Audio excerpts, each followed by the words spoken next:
Good morning sir. Morning sir, అసలు ఆ 15 మంది ఏం చేశారు సార్? అసలు సెబీ ఇచ్చినటువంటి రిపోర్ట్ ఏదైతే ఉందో, రిపోర్ట్ అనుకోండి లేకపోతే ఇంటర్మ్ ఆర్డర్ ఏదైతే ఉందో, దాంట్లో చదివితే కనుక ఒక సస్పెన్స్ థ్రిల్లర్ మూవీలా ఫీల్ అవుతుంటాం అనమాట. అంటే సెబీ అంత లోతుగా ఇన్వాల్వ్ అయ్యి ఇన్వెస్టిగేషన్ చేసిందా, డేటా పాయింట్స్ అంతలా కలెక్ట్ చేసిందా అని చెప్పేసి అని ఉంటుంది.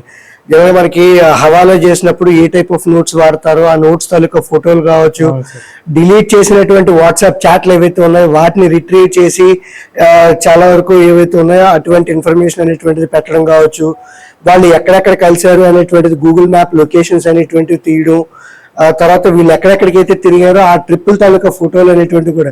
అంటే ఇంత ఇన్డెప్త్ అనేటువంటి చేశారు అంటే సెబీ నిజంగా చాలా కష్టపడిందని చెప్పేసి చెప్పుకోవచ్చు. And SEBI taluka investigation powers కావచ్చు, లేదంటే వాళ్ళు వాడుతున్నటువంటి టెక్నాలజీ ఇన్ఫ్రాస్ట్రక్చర్ ఏదైతే ఉందో చాలా స్ట్రాంగ్ అని చెప్పేసి. ఇప్పుడు నువ్వు అడిగిన దానికి వాళ్ళు ఏం చేశారు అని చెప్పాల్సి వచ్చినప్పుడు, ఒక టీవీ ఛానల్లో ఈ గెస్ట్లు ఎవరైతే ఉన్నారో ఫైనాన్షియల్ ఎక్స్పర్ట్స్ కింద అని చెప్పేసి అని చెప్తూ ఉంటాం. వాళ్ళకి కొంతమంది తాలూకా నెట్వర్క్ ఉపయోగించుకొని కొన్ని అకౌంట్లు అనేటువంటి ఓపెన్ చేయడం, demat and trading accounts open చేయడం, వీళ్ళ ద్వారా ఈ ఇన్ఫర్మేషన్ అనేటువంటిది పాస్ ఆన్ చేసుకొని ఎవరైతే ముందుగా టీవీలో రికమెండేషన్ ఇద్దాం అనుకుంటున్నారో వాటిని వేరే అకౌంట్లలో కొనిపించుకొని వీళ్ళు చెప్పిన తర్వాత అవి పెరగగానే అమ్మేయడం అనమాట.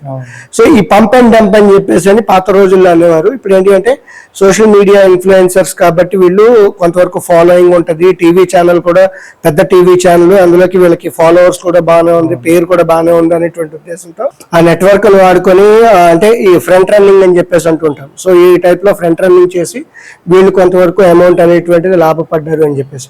ఇది ఒకరిద్దరే చేసింది కాదు, మొత్తం through out the eco system ఏదైతే 15 మంది ఉన్నారో, సో 15 మందిలో కొంతమంది రిజిస్టర్డ్ ఎక్స్పర్ట్స్ ఉన్నారు, అన్రిజిస్టర్డ్ వాళ్ళు ఉన్నారు, తర్వాత కొంతమంది స్టాక్ బ్రోకర్స్ ఉన్నారు అని చెప్పేసి. సో మొత్తం జరిగింది ఏదైతే ఏంటి అంటే కనుక వీళ్ళు గైడ్ లైన్స్ ప్రకారం, రెగ్యులేషన్స్ ప్రకారం ఏవైతే చేయకూడదో అది చేశారు కాబట్టి ఇప్పుడు వాళ్ళకి పెనాల్టీ అనేటువంటిది పడింది అని చెప్పేసి మనం చెప్పుకోవచ్చు.